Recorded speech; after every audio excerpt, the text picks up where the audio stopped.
அல்லேலூயா. ஒரு வசனத்தை வாசிக்க பார்க்கலாம். லூக்கா 13:34-35 2 வசனம். எருசலேமை குறி வச்சு இயேசு என்ன செய்யாரு? தாக்குறாரு. ஆமாம், அது வேற அநேக பட்டணங்களை அவர் குறிவைத்து தாக்குனது உண்டு. அதனால் இது எருசலேமை தாக்குறாரு. இது இங்கே மட்டும் இல்லை, இன்னொரு இடத்துலையும் இது சொல்லப்பட்டிருக்கு. மத்தேயு 23:37 அதே வார்த்தை தானே இருக்குது, அதே வார்த்தை தான் இருக்குது. அப்போ இது மத்தேயுவில் சொன்னது எங்கே வச்சு சொன்னார் அப்படின்னு சொன்னால், ஒரு ஆலயத்துக்குள்ளே, தேவாலயத்துக்குள்ளே வச்சு, எருசலேம் தேவாலயத்துக்குள்ளே வச்சு சொன்ன விஷயம் இது. பரிசேயர், வேதபாரகர்கள் இவங்கெல்லாம் நிற்கும்போது அவங்களுக்கு முன்னால் சொன்ன வார்த்தை. ஆனால் நம்ம முதல்ல வாசத்தை லூக்கா 13ஆம் அதிகாரத்துலையும் இதே வார்த்தையை சொல்கிறாரு. ஆனால் இது ஆலயத்தில் வச்சு சொன்னதில்லை, கலிலேயாவில் வச்சு சொல்கிறாரு.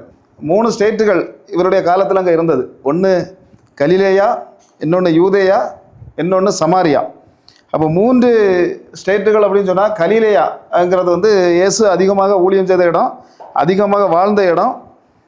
அது ஏன் அப்படின்னு சொன்னால், ஊழியத்தை அங்கே அதிகமாக செய்தார் அப்படின்னு சொன்னால், அங்கே இருந்தவங்கெல்லாம் கடற்கரை வாசிகள். அப்படி தானே, சொன்ன உடனே விஷயங்களை கேட்பாங்க, கொஞ்சம் கீழ்ப்படிவாங்க. அதனால அங்கே தான் கூடுதல் ஊழியத்தை செய்தார். அதுபோல் அங்கே உள்ள சினகோக்கள் அப்படின்னு சொல்லக்கூடிய ஜெப ஆலயங்களில் கூடுதலாக போய் பிரசங்கம் பண்ணார். நிறைய சினகோக்களில் இவர் பிரசங்கம் பண்ணார் அங்கே. அதுபோல் சீசர்கள் கூட கலிலேயாவில் தான் 10 பேரை தேர்ந்தெடுத்தார்.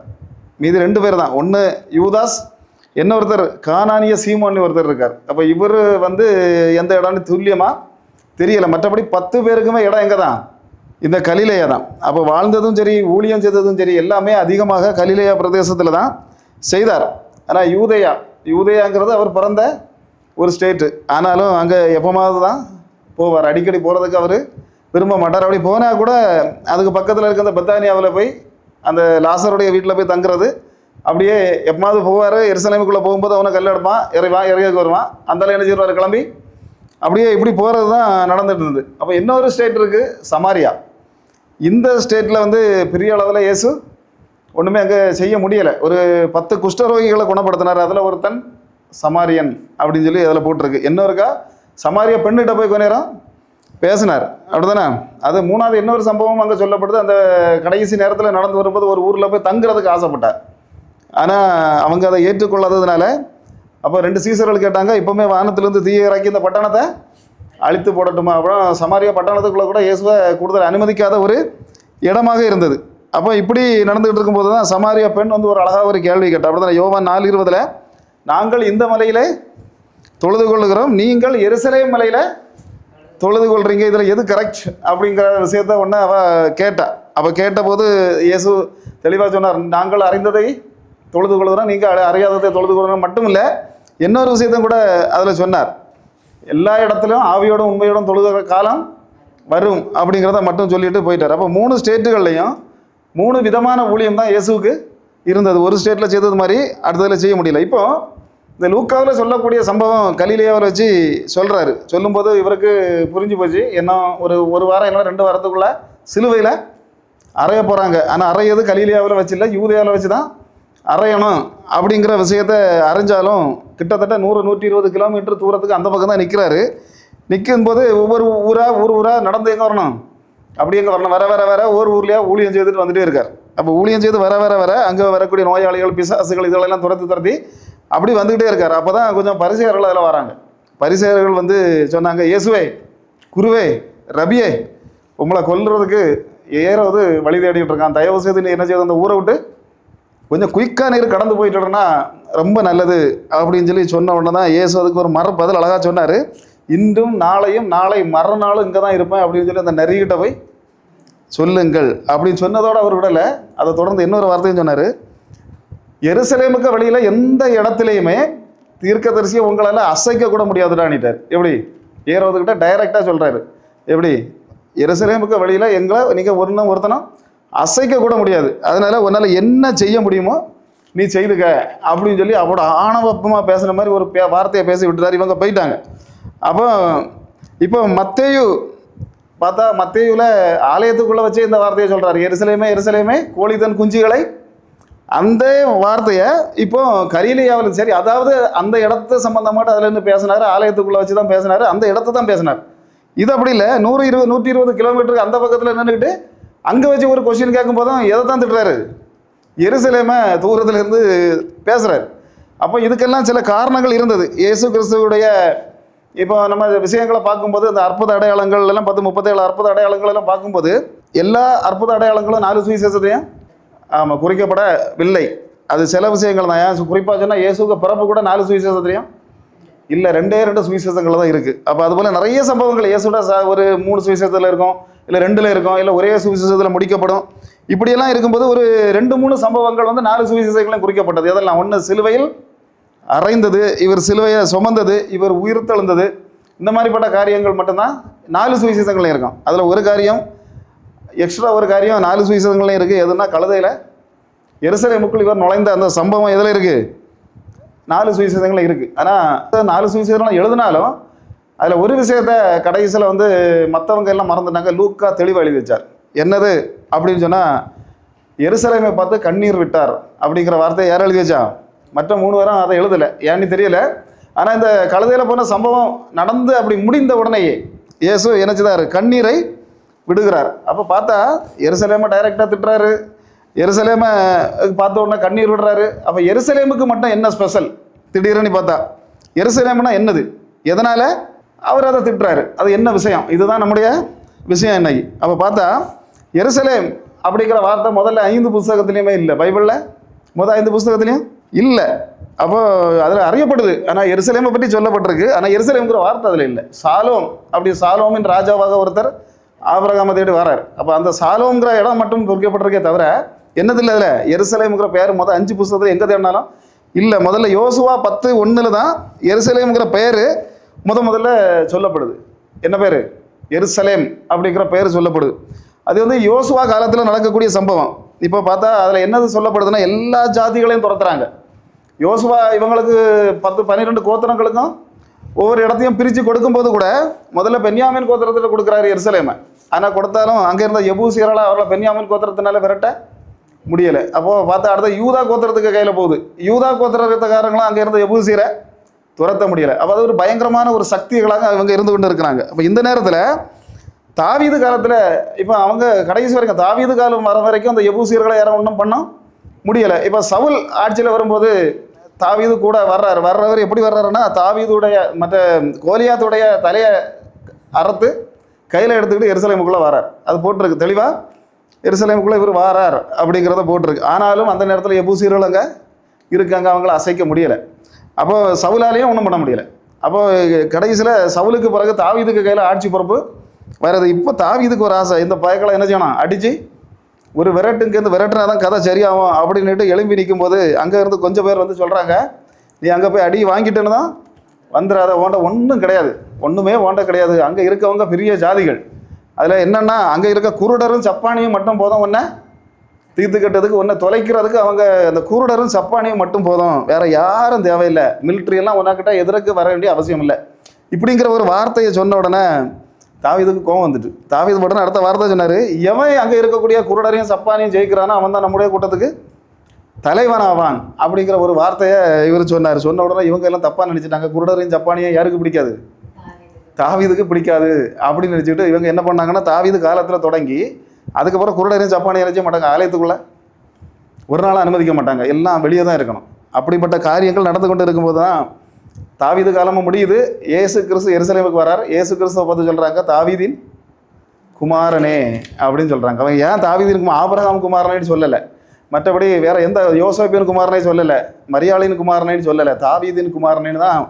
அதில் இருந்த 3 குருடர்கள் பார்க்க முடியும் நமக்கு. எவ்வளோ தான் 3 குருடர்களை பார்க்க முடியும். 3 பெத்தானியாவில் ஒரு குருடன், பெத்சாய்தாவில் ஒரு குருடன், எருசலேமில் ஒரு குருடன்.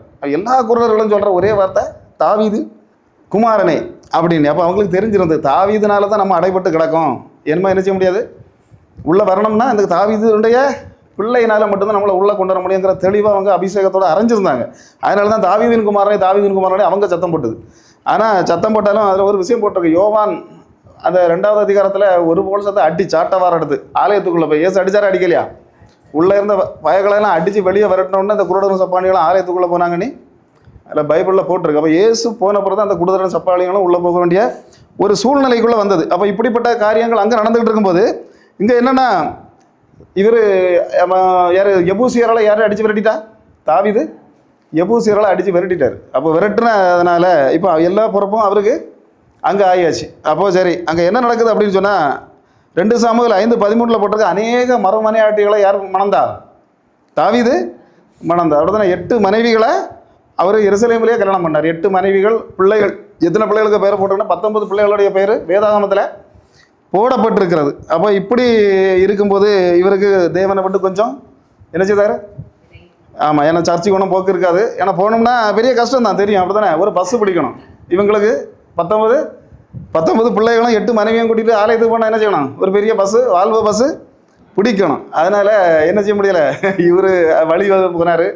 போருக்கு போக வேண்டிய காலத்தில் எருசலேமில் இருந்துக்கிட்டு எங்கேயாவது யாராவது குளிக்காங்களான்னு பார்க்கக்கூடிய புத்தி இதெல்லாம் தாவீது ராஜாவுக்கு வந்தது. அப்போ இப்படியெல்லாம் வந்ததுனால பெரிய பிரச்சனைகள் ஆனார். ஆனாலும் திடீர்னு ஒரு ஆசை, நமக்கு ஆலயத்தை எப்படியாவது கட்டணும். அப்போ ஆண்டவர் சொன்னார், உன மனசுக்குள்ளே இதெல்லாம் இருந்தால் போதும், ஏன் ஒரு செங்கலை கூட நீ நினைச்சிடப்படாது, அங்கே போய் தொட்டுறப்படாது. ஆமாம், செங்கலை கூட நீ தொட்டுறப்படாது அப்படின்னு சொல்லிட்டு உனக்கு பையன் வேணால் என்ன செய்யலாம். அப்போ பார்த்தா பையன்லாம் ஏற்கனவே இவருக்கு முன்னே ஒரு 9 பையங்க இருக்காங்க. ஆனால் 10வது பையனுக்கு தான் சான்ஸு கிடைக்குது. 10வது பையன் தான் யார்? நம்முடைய சாலமோன். அப்போ சாலமோனுக்கு என்னது கிடைக்குது? கட்டுறதுக்கு சான்ஸ் கிடைக்குது. எங்கே கட்டலாம் அப்படின்னு சொன்னால் மோரியா மலைக்கு மேலே. மோரியாவுக்கு மலைக்கு மேலே யாரும் போனா? முதல்ல ஈசாக்க பலி கொடுக்க ஆமாம் ஆபிரகாம் போனார். அப்போ ஆபிரகாம் போன இடத்துல தான் நடந்தது. கடைசியில் எப்படி கொலை அங்கே நடந்தது சம்பவம் அப்படின்னு சொன்னால் ஒரு ஆட்டுக்குட்டியை தீர்த்து கட்டிட்டு வந்துட்டாங்க. ஆனால் அவங்க ஒரு ஆட்டுக்குட்டியை தான் அன்னைக்கு பலி கொடுக்க முடிந்தது. ஆனால் சாலமோன் எத்தனை ஆட்டுக்குட்டிகளை பலி கொடுத்தாருங்கிறது 22,000 ஆடுகள். எத்தனை? 22,000 ஆடுகளும் ஆடுகளையும் வட்டி 1,20,000. 1 ராஜாக்கள் 8:63. சரி, இவ்வளோ ஆடுகளையும் யார் கொண்டு கொடுக்கா? பலி கொடுக்குறாரு. யார் கொடுக்குறா? அப்போ இப்போ என்ன ஆகி போச்சுன்னா, அது வரைக்கும் இருந்த எருசலேம் வந்து கொஞ்சம் வேறு, அதுக்கு மலையடி வரத்தில் தான் இருந்தது. இப்போ மோரியா மலைக்கு மேலேயும் ஆலயத்தை கட்டினதுனால அதையும் கூட சேர்த்து மொத்தமாட்டு ஒரே எருசலேமாக இடம் மாறியாச்சு. இப்போ சாலமோனுக்கு அவர் கெட்ட சொன்னது ஆலயங்கிறது மறந்து போச்சு. இவரும் என்ன நினச்சிட்டாரு? கொஞ்சம் பெண்ணுகளை நிறைய கட்ட சொல்லுவார் போல இருக்குது. கெட்ட தானே சொன்னார், நம்ம நிறைய கட்டிடுவோம். என்ன பண்ணிட்டாரு? டக்குன்னு இவரும் ஒரு 1000 பெண்ணுகளை கட்டினார். அல்லேலூயா. அப்போ இப்படி கட்டுறதுனால பிரச்சனைகள் என்ன ஆகி போச்சுன்னா, முதல்ல கொஞ்ச நாள் ஒன்றும் செய்யலை. வயதான பிறகு இவங்க என்ன செஞ்சாங்க? வழியை மாற வச்சுதாங்க. வீட்டுக்குள்ளே ஒரு 1000 இருக்குது. இதுகளுக்குள்ளே என்ன பிரச்சனையை உண்டு பண்ணது மட்டும் இல்லை, ராஜாவை வழி விலக பண்ணி அங்கே இருந்த அடுத்த தெய்வத்துக்கு பக்கத்தில் இவன் பாகல் இப்படிப்பட்ட தெய்வங்களுக்கு பின்னால் அப்படியே தள்ளிட்டாங்க. அப்போ தள்ளினதுனால இங்கே என்ன நடக்குதுன்னா, நாடு சர்வநாசமானது. நாடு 2ஆக பிரிந்தது. தேவன் சொன்ன அவன் நாடு 2ஆக நான் பிரிக்கிறேன் அப்படின்னு சொல்லி 2ஆக பிரிந்தது. ஒன்று இஸ்ரவேல், இன்னொன்று யூதா. இஸ்ரவேலை 19 ராஜாக்களும், யூதாவை 20 ராஜாக்களும் ஆட்சிக்கு வராங்க, ஆட்சி செய்கிறாங்க. இப்போ கேபிட்டல் சிட்டி எது? தலைநகரம் எது? இஸ்ரவேலுக்கு தலைநகரம் எது? சமாரியா.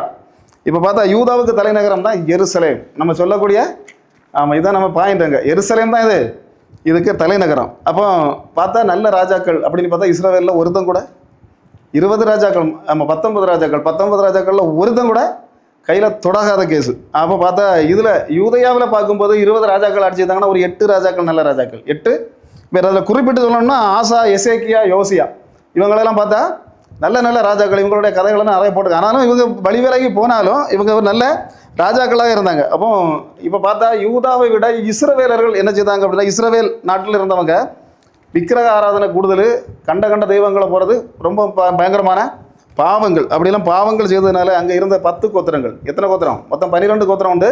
இஸ்ரவேலில் இருந்த கோத்திரம் 10 கோத்திரம், இங்கே இருந்த கோத்திரம் 2 கோத்திரம். யூதாவில் எதெல்லாம்? யூதாவும் பென்யாமின் கோத்திரமும் தான் யூதாவில் உள்ள கோத்திரங்கள். மற்றவங்க 10 பேர் அங்கே இருந்தாங்க. அப்போ தேவன் யாரும் அசீரியர்களை அங்கேருந்து அனுப்பினார். அசீரியர்கள் வந்து என்ன செய்தாங்க? இவங்களை பிடிச்சிட்டு போயிட்டாங்க. பிடிச்சிட்டு போய் இந்த 10 கோத்திரத்தையும் பிடிச்சிட்டு போனது மட்டுமல்ல, வெளியே இருந்த ஒரு 5 புறஜாதிகளை கொண்டு இவங்க கூட்டத்தில் சேர்த்து விட்டாங்க. இப்போ 2 என்ன செய்துட்டு 2 இவங்க அங்கே பொண்ணுக்கு கல்யாணம் பண்ணி கொடுக்குறதா, அங்கேருந்து இங்கே பெண் எடுக்கிறதா, அப்படி தானே சந்தோஷமாக எல்லாம் செய்தாங்க. ஆனால் ஒரிஜினல் யூதர்களாக இல்லாமல் மாறி போயிட்டாங்க. இப்போ என்ன ஆகி போச்சு? கிராஸ் ஜாதிகளாக ஆனதுனால இந்த யூதர்கள் பிறகு இவங்களை மதிக்கவே இல்லை. என்னது? சமாரியர்கள்னா அது வேற, தாழ்ந்த ஜாதி அப்படிங்கிற ஒரு எண்ணம் வந்துட்டு. அதனால தான் இயேசுவை அடிக்கடி யூதர்கள் சொல்லக்கூடிய ஒரு வார்த்தை, நீ சமாரியன் அப்படின்னு சொன்னாங்க. பார்த்து இயேசுவை கெட்ட வார்த்தை போட்டு அவங்க சந்தோஷமாக சொன்ன வார்த்தை இல்லை இயேசுவை. எப்போவுமே அவங்க இயேசுவை சமாரியன்னு சொன்னதெல்லாம் அவரை தப்பாக சொன்ன வார்த்தை அது. பார்த்தா இப்படியெல்லாம் கதைகள் நடந்துருக்கும்போது இப்போ யூதா தேசம் மட்டும் யாருக்கிட்டையும் கையளிக்கப்படலை. ஏன் படலைன்னா அதில் இயேசு கிறிஸ்து அதில் தான் பிறக்கணுங்கிற ஒரு தீர்க்க தரிசனங்கள் ஆதியாகமத்திலே சொல்லப்பட்டிருந்த யூதாவின் செங்கல் ஆமாம் ஒரு நாளும் விழுந்து போகாதுங்கிற ஒரு தீர்க்க தரிசனம் சொல்லப்பட்டிருந்ததுனால அங்கே என்ன நடந்தது அப்படின்னு சொன்னால், யூதா தேசத்தை யாரும் அந்த அசரியா ராஜாவால் பிடிச்சி கொண்டு போக முடியல. ஆனால் இங்கேயும் ஒரு சின்ன செக்கு வந்தது. என்ன செக்கு அப்படின்னு சொன்னால், யூதேயாவுடைய ராஜாவாக 13வது ராஜா வருகிறார். யார்? பேர் யார்? நல்லா அழுவார். அழுதல இருந்தாலும் எசேக்கியா ராஜா அப்படிதானே, அவன் நல்லா அழுகிறதுல இவர் பெரிய கெட்டிக்காரர். அப்போ அழுது எடுத்து ஒரு 15 வருஷத்தை கூட்டி வாங்கின ஒரு மனுஷன். அப்போ பார்த்தா இவர் பாபிலோன் ராஜா, இவர் சுகம் இல்லாமல் ரொம்ப நாள் இருந்தார் அப்படி தானே. உடல் பலகீனத்தில் இருக்கும்போது அங்கேருந்து அந்த ராஜா தூது விட்டான், உனக்கு சீக்கிரம் குணமாயிரும், நீ அதனால் கிளம்பிடுவா எழும்பிடுவா அப்படின்னு சொன்னது மட்டுமில்ல, கொஞ்சம் பரிசுகளையும் கொடுத்து ஆள் அனுப்புனான். அப்போ இவன் பரிசெல்லாம் கொடுத்து அனுப்பியிருக்கான். நம்ம என்னதான் செய்யணும்னு சொல்லி உள்ளே போய் ஆலயத்துக்குள்ளே இருந்த எல்லா சகலத்தையும் என்ன செய்தார், காட்டி கொடுத்தார். இன்னும் இதில் எங்கே இருக்குது, அங்கே தங்கம் இருக்குது, இங்கே பொண்ணு இருக்குது, அங்கே பாரு எங்களுடைய பிள்ளைகளுக்கு அழகாக பாரு, பொம்பளை பிள்ளைகளுக்கு அழகாக பாரு, ஆம்பளை பிள்ளைகளுக்கு அழகாக பாரு அப்படிங்கிறத எல்லாத்தையும் காட்டி கொடுத்த உடனே காட்டி கொடுத்து அவங்க பாபிலோனில் உள்ளவங்க எல்லாம் பார்த்துட்டு என்ன செஞ்சிட்டாங்க வசமாக. அவங்க கிளம்பி போனோன்னா ஏசாயா தீர்க்கதரிசி புயல் மாதிரி உள்ளே வரார். உள்ளே என்ன சொன்னார், ராஜாவே அங்கே என்ன காரியம் நடந்தது? அவன் தெளிவாக சொன்னான், ஒன்றும் இல்லை, எல்லாத்தையும் என்ன செஞ்சுட்டேன், பக்காவாக காட்டி கொடுத்துட்டேன், எல்லாம் காட்டி கொடுத்தாச்சு அப்படிங்கிற விஷயத்த சொன்ன உடனே இவர் சொன்னார், உனக்கு பரலோகத்துலேருந்து ஒரு டெலகிராம் வந்திருக்கு, அந்த டெலகிராமை ஒன்று வாசித்து காட்டிட்டு போயிடலாங்கிறதுனால தான் நான் அங்கே வந்தேன். அப்போ என்ன நடக்க போகுது அப்படின்னா, சம்பவம் வேற ஒன்றும் இல்லை, உன்னுடைய கண்ணை குத்தி பிடுங்கி எங்கே கொண்டு போங்க, பாபிலோனுக்கு கொண்டு போங்க. எவனை கொண்டு நீங்கள் காட்டினியோ அவங்க என்ன போங்க, அப்படியே ஒன்றை கொண்டு போவாங்க. இன்னொரு விஷயம், ஒன்றை நாய மாதிரி சங்கிலியால் கட்டி கொண்டு போவாங்க அப்படின்ட்டு டெலகிராமை கரெக்டாக வாசித்து காட்டினோன்னா இவருக்கு என்ன ஆகி போச்சு, ஓன்னு இவர் அழுது சர்வீஸ் கட்டில் கமந்து கிடந்து திரும்பவும் அழ ஆரம்பிச்சிட்டார். அழ ஆரம்பித்த உடனே அவர் என்ன செய்தார், அவன் ஆண்டவர் சொன்னார், அவன்கிட்ட போய் அவன் அழுதுட்டு நடக்கான், நீ ஒன்று பண்ணு, வாங்க காலத்தில் நடக்காது, உன்னுடைய பிள்ளை எழுத காலத்தில் தான் இது நடக்கும் அப்படின்னு சொல்லிடு அப்படின்னு சொன்னோன்னா இவர் சந்தோஷம். ஆஹா, என் பிள்ளைகளுக்கு கண்ணு தானே குத்தப்படாது, எனக்கு கண்ணு ஒரு நாளும் குத்தப்படலை, பயங்கர சந்தோஷம் இவருக்கு. சரி, அப்போ இப்படி நடக்கும்போது இன்னொரு குற்றத்தையும் அங்கே பார்க்க முடியுது. என்னது அப்படின்னா, தேவன் சொல்லியிருந்தாரு 6 வருஷம் என்ன செய்யணும், நிலத்தை நல்லா உழுது நல்லா பயிரிடணும். 7ஆவது வருஷம் என்ன செய்யணும், நிலத்துக்கு அங்கே பாதுகாப்பு கொடுக்கணும். நிலத்தை நீங்கள் உழுதாத கஷ்டப்படுத்தப்படாது, காயப்படுத்தக்கூடாது. 7ஆவது வருஷம் என்ன செய்யணும். ஆமாம், அதனால் அந்த 7ஆவது வருஷம் கலப்பையை கூட ஒருத்தர் என்ன செய்யக்கூடாது, கையில் தொடக்கூடாதுங்கன்னு ஏற்கனவே மோசையிட்டே சொல்லியிருந்தார்.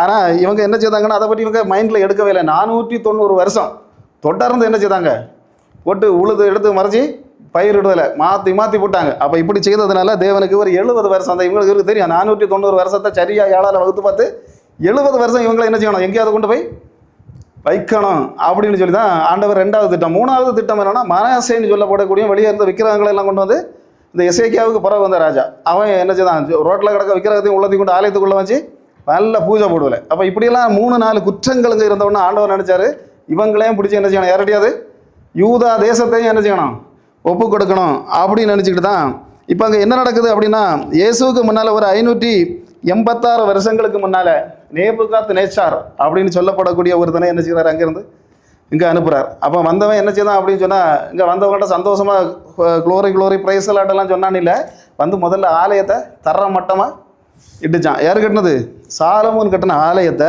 தர மட்டமாக இடித்தது மட்டுமில்ல, உள்ளே இருந்த பொண்ணு வெள்ளி குத்து விளக்கு 5000க்கு மேலே பாத்திரங்கள் என்ன செய்துட்டான் கொண்டு அவனுக்கு இடத்துல கொண்டு வச்சான். ஆனால் அப்படி கொண்டு ஆலயத்தை தரமட்டமாக்கினாலும் 4 பிள்ளைகள் அங்கே ராஜாக்களாக மாறினாங்க. இப்படிப்பட்ட பிள்ளைகள் ராஜாக்களாக, மற்றவங்கள அடித்து தூக்கிட்டு போனாலும் அங்கே போய் ராஜாக்களாக என்ன செய்தார், மாற்றினார்.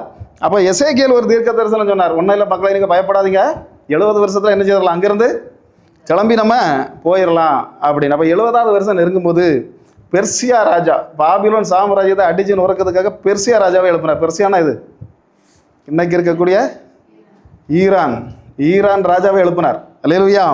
பாருங்க, ஒரு வார்த்தை சொன்னார், இப்போ இல்லை, இயேசு பிறப்பதற்கு 700 வருஷத்துக்கு முன்ன அந்த ராஜாவை சொன்னார். எந்த ராஜாவை, கோரேஸுங்கிறவன் ஈரானுடைய ராஜா. அந்த ராஜாவை பார்த்து தேவன் சொன்னார், இவன் என்னுடைய மேய்ப்பன். ஆமாம், ஒரு இஸ்ரவேல் ராஜாவை பார்த்தா, யூதா ராஜாவை பார்த்தா என்னுடைய மேய்ப்பன்னிட்டு சொன்னதே கிடையாது.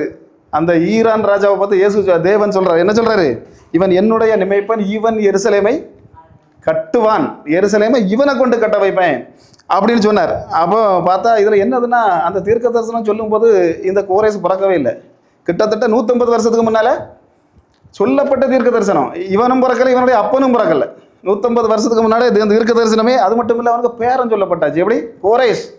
முதல்ல ஆதியாகமத்தில் இஸ்மவேல் தான் பிறக்கிறதுக்கு முன்னாடி அவனுக்கு பேரை சொல்லப்படுது. இஸ்மவேல் ஒருத்தன் பிறப்பான் அப்படின்னு. பைபிள் முழுசும் பார்த்தா 8 பேருக்கு பேர் அவன் பிறக்கிறதுக்கு முன்னாடி சொல்லப்பட்டிருக்கிறது. அப்படிதானே? அதில் 8 பேரில் இவன் 2வது வரான். யார், கோரேஸ்.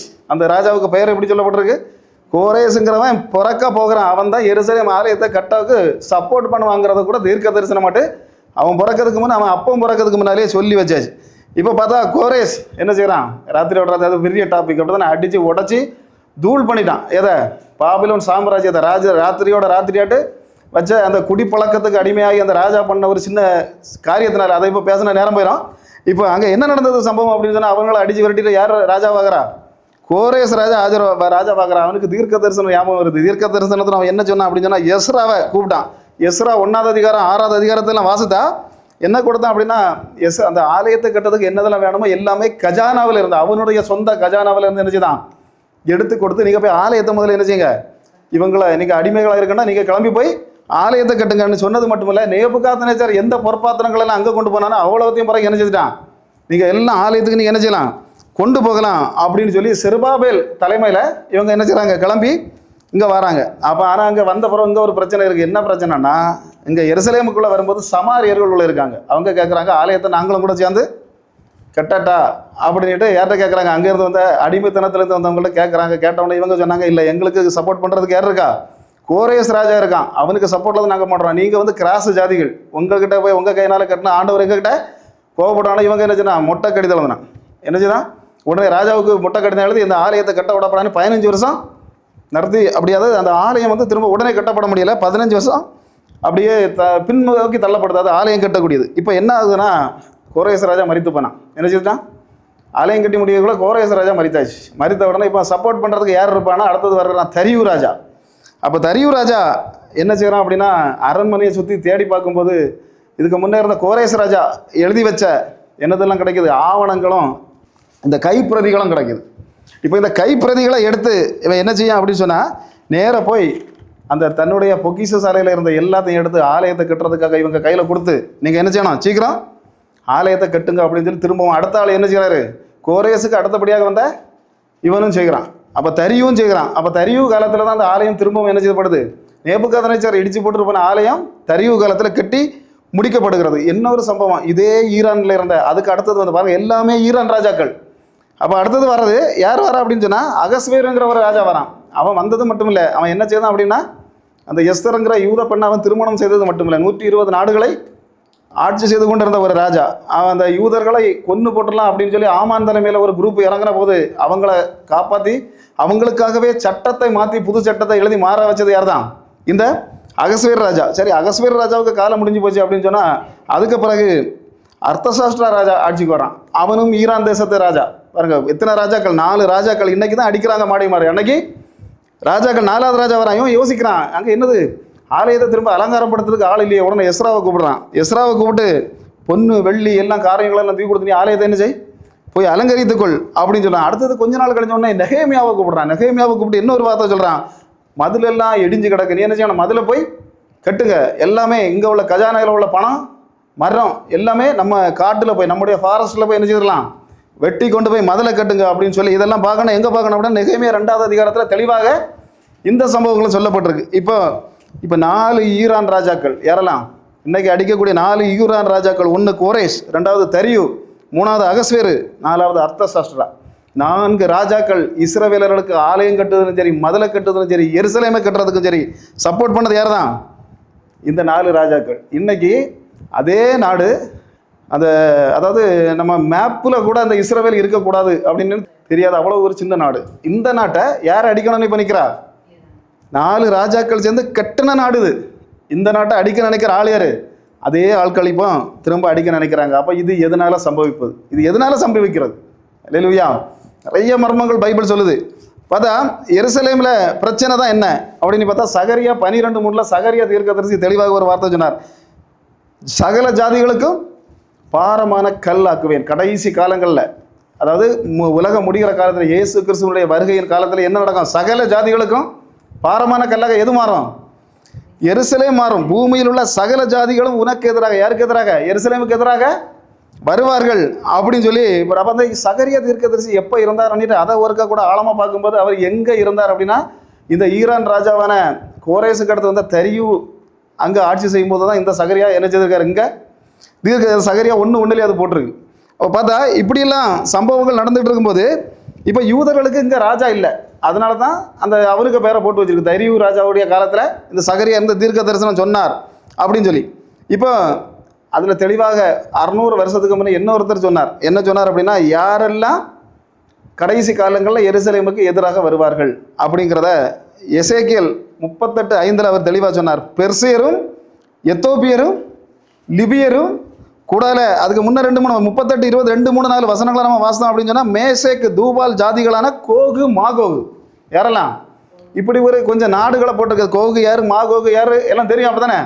ரஷ்யா, இந்த சீனா, இதெல்லாம் ஆண்டவர் சொல்கிறார், நீ சும்மா இருந்தாலும் உன்னை வாய்க்குள்ளே தொரட போட்டு நான் என்ன செய்வேன், இஸ்ரவேலுக்கு எதிராக கொண்டு வருவேன், கொண்டு வந்து உங்களை இங்கே வச்சு தான் நான் என்ன செய்வேன், பழி தீர்ப்பேன் அப்படின்னு சொல்லப்போ, அந்த ஜாதிகள்லாம் யார் அப்படின்னு பார்த்தா, நோவாம் காலத்தில் பிரிந்து போன ஜாதிகள் ஒன்று கோகு, தூபால், மாகோகு, அதெல்லாம் அது பெரிய விஷயங்கள் அதில் போட்டிருக்கு.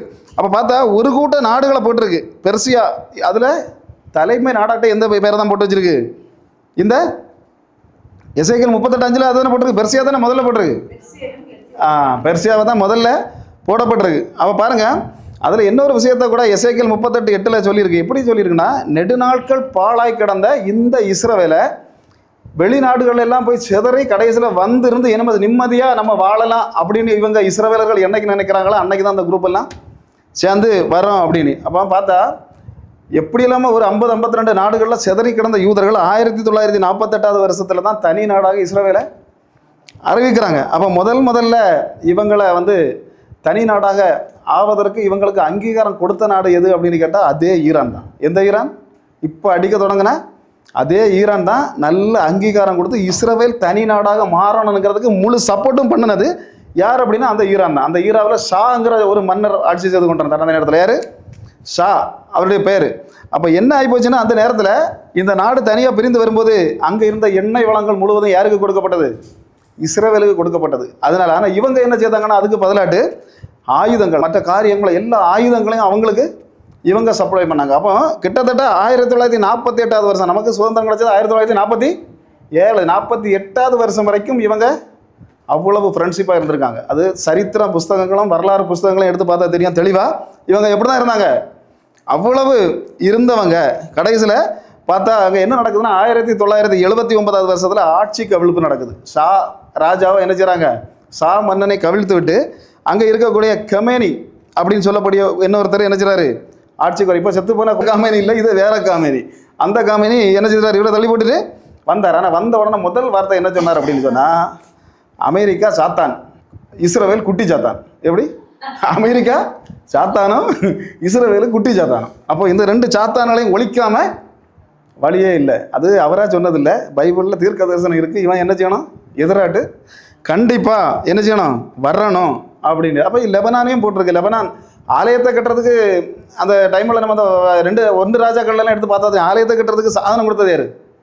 லெபனான் ராஜா தான் கொடுத்தான். லெபனான் ராஜா கொடுத்தான். சாலமோனவன் ஏமாற்றி போட்டான். 20 பட்டணத்தை எழுதி கொடுத்துட்டு கையிலத்தோடாவது பட்டணத்தை அவன் பேரில் எழுதி கொடுத்துட்டான். அவன் காபூல்னு பேரை வச்சுட்டு தலையில் கையை வச்சு கும்பிட்டுட்டு ஓடினான். எனக்கு அந்த ஊரே வேண்டாம்பா, உனக்கு ஊர் வேண்டாம்னுட்டு என்ன செய்துட்டான், அவன் போயிட்டான். அதெல்லாம் நம்ம அந்த புஸ்தகத்தில் பார்த்தா தெரியுது. அப்போ லெபனானும் யாருக்கு எதிராக இப்போ அடிக்குது, இங்கே ஈரானை அடிக்கும்போது லெபனான் இங்கேருந்து அங்கே அடிக்குது. அப்போ மாறி மாறி யார் அடிச்சுட்டு இருக்கா, எல்லாருமே சப்போர்ட் பண்ணவங்க. லெபனானும் சப்போர்ட் பண்ண நாடு தான். இப்போ என்ன ஆகி போச்சுன்னா, இப்போ லெபனான் என்ன இப்போ இந்த ஈரான் எப்படி பிரச்சனைகளை வந்ததுன்னா, குட்டி சாத்தானையும் அழிக்கிறதுக்காக இவர் முதல்ல செய்தது என்னன்னா, லெபனான் நாட்டில் ஹஸ்புல்லான்னு ஒரு கூட்டத்தை ஈரான் வளர்க்க தொடங்கினது. லெலுயா. 2வது பாலஸ்தீனத்தில் ஹமாஸையும் வளர்க்க தொடங்கினது யார் தான்? இந்த ஈரான் தான் வளர்க்க தொடங்கினது. அப்போ 2000 வருஷங்கள் வரும்போது, கிட்டத்தட்ட 2000 வருஷம் கழியும் போது இவங்களுக்கு ஒரு பிரச்சனை என்னதுன்னா, மற்றவங்க அணு ஆயுதத்தை வச்சுருக்காங்க. இனி அணு ஆயுதத்தை வச்சு நம்மளை சின்ன பின்ன ஆக்கிடுவாங்க. அப்போ நம்ம இதுங்களுக்கு ஏதாவது பதிலடி என்ன செய்யணும், கொடுக்கலைன்னா இது சிக்கலாகி போயிடும் அப்படின்ட்டு உணர்ந்த இஸ்ரவேல் என்ன செய்தது அப்படின்னு சொன்னால், முதல்ல அங்கே இருக்க அணு விஞ்ஞானிகளை கொலை செய்ய தொடங்கியது. இதுதான் இவங்களுக்குள்ள பிரச்சனை முதல்ல ஆரம்பம். அணு ஆயுதங்களை என்ன செய்தாங்க. அப்போ பார்த்தா அங்கே இருந்த நிறைய பேரை இவங்க கொன்னாங்க. அப்போ இப்படிப்பட்ட காரியங்களெல்லாம் நடக்கும் அப்படிங்கிறது தீர்க்க தரிசனங்கள் சொல்லப்பட்டதுனால மட்டும்தான் இந்த காரியங்கள் இப்போ நடந்தது. அதான் இயேசு என்ன செய்தார், கண்ணீர் விட்டு 2 இடத்துல தான் அழுதார். ஒன்று பெத்தானியாவில் போய் லாசருக்கு கல்லறை முன்னால் கண்ணீர் விட்டு அழுதார். என்னவருக்கு சிலுவையில் இறையில் கூட அவர் அழுதாருன்னுட்டு ஒரு இடம் போடல. ஆனால் எங்கே எருசலேமில் அழுதார் அப்படிங்கிறத நம்ம பார்க்க முடியும். பார்த்தா இதுக்கு மேலே வேறு பிரச்சனைகளும் உண்டு. தானியேல் தீர்க்கதரிசி தெளிவாக எருசலேமை எழுதி வச்சான். எப்படி எழுதுனா அப்படின்னா, பாழாக்குகிற அருவருப்பு எங்கே போய் நிற்கும், எருசலேம் ஆலயத்துக்குள்ளே அந்தி கிறிஸ்துவை பற்றி எழுதுனான், தெளிவாக எழுதி வச்சார். அப்போ அந்த சம்பவம் ஒன்று உண்டு. அப்போ இந்த சம்பவத்தை தான் இயேசு தெளிவாக மத்தேயு 24 இயேசுவே எடுத்து பேசினார். தானியேல் தீர்க்கதரிசி சொல்லி இருக்கிறானேன்னு சொல்லி சொன்னார், எருசலேமுக்குள்ளே யார் வந்து நிற்பா? அந்தி கிறிஸ்து வந்து நிற்பா. அப்புறம் இன்னொரு விஷயம், வெளிப்படுத்தின விசேஷத்தில் இன்னொரு விஷயம் சொல்லப்பட்டிருக்கு. 2 சாட்சிகள். இந்த 2 சாட்சிகளும் அது வருவாங்க. 7 வருஷம் என்ன செய்வாங்க? உபத்திரவ காலத்தில் 1260 நாட்கள் என்ன செய்வாங்களாம்? அவங்க சாட்சிகளையும் சரி அந்த சுவிசேஷத்தையும் அறிவிப்பாங்க. அவங்கள ஒருத்தரும் ஒன்றும் செய்ய முடியாது. ஆனால் இவங்க கொலை செய்யப்பட்டு கிடக்கும்போது உலகமே என்ன செய்யும்? உலகம் எருசலேமில் செத்து கிடக்கிறவங்கள உலகம் பார்க்க முடியுமா? பார்க்கலாம். இப்போ எல்லாமே செல்ஃபோன்லாம் வந்துட்டு ஈஸியாக என்ன செய்யலாம்? பார்க்கலாம். அந்த காலத்தில் இந்த தீர்க்கதரிசனத்தை பார்த்தோம்னா அது எப்படி பார்க்க முடியும்? இஸ்ரவேலில் நடக்கிறது அங்கே எல்லாரும் எப்படி பார்க்க முடியும்? இப்போ தான் தெரியுது. செல்ஃபோன் இப்போ தட்டினாலே அங்கே சாட்சிகள் மரித்து கிடந்தால் கண்டிப்பாக பார்க்கலாம். அல்லேலூயா. அப்போ இதெல்லாம் இந்த காரியங்களை எல்லாம் மனசுக்கு வச்சு தான் இயேசு என்ன செய்தார்? கண்ணீர் விட்டார். அந்த எருசலேமை நோக்கி என்ன செய்தார்? எச்சரிக்கை வார்த்தைகளை பலமுறை ஆய்வாளர்கள் சொல்கிறாங்க, பல இடங்களில் இயேசு இந்த வார்த்தையை சொல்லியிருக்கணும். பைபிளில் 2 தான் பதிவாயிருக்கு. ஆனால் நிறைய இடங்களில் அவர் இந்த வார்த்தையை சொல்லியிருக்கணும் அப்படின்னு தான் நிறைய ஆய்வாளர்கள் நினைக்க சொல்கிறாங்க. அல்லேலூயா. கர்த்தர் தாமே இந்த வார்த்தைகளை பரிசுத்தப்படுத்துவாராக. ஆமென்.